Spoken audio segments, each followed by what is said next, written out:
Imagine this, twins are born into a wealthy family. But only one is brought home. Not because one died, but because the father said one is enough.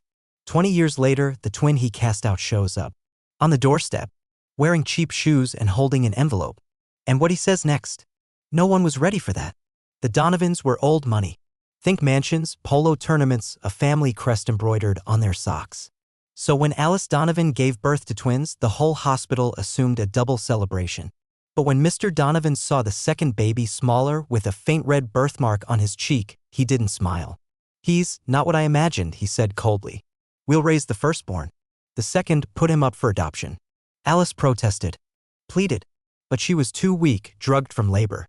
By the time she opened her eyes again, only one crib stood beside her. That baby became Thomas. Polished, privileged, sent to the best schools. The other? Sent to a foster home on the edge of town. No name, no inheritance. Just a birth certificate and a question mark. Years passed. Thomas grew into a golden boy. Rugby captain. Ivy League. Rolex at 17. And the other twin? His name became Leo. He grew up with 5 other kids in a cramped house that smelled of noodles and mildew. He always knew something was off. He didn't look like the others. Had dreams he couldn't explain, of halls with chandeliers, of the smell of leather-bound books. And every year on his birthday he'd get a single card. No return address. Just, happy birthday. You deserved more. At 18, Leo found the truth.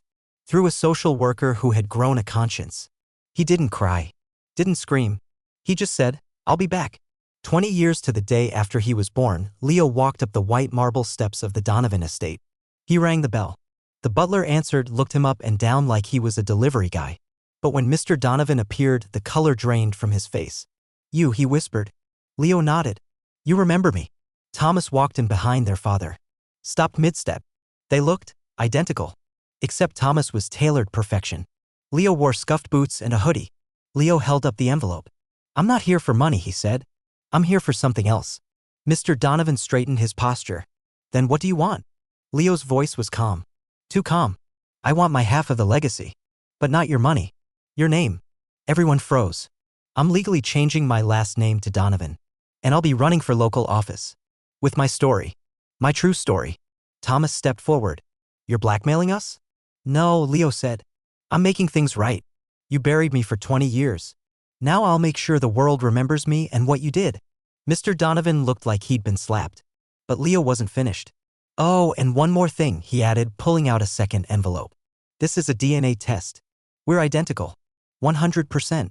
So every donation made to your campaign, Thomas? Half of that credibility belongs to me now. Leo turned around and walked away. No shouting. No security. Just silence. Behind him, the mansion stood still.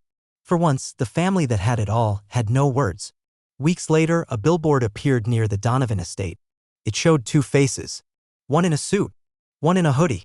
Same eyes. Same blood. The caption read, You can't erase family. You can only pretend. And beneath it, Leo Donovan, candidate for truth.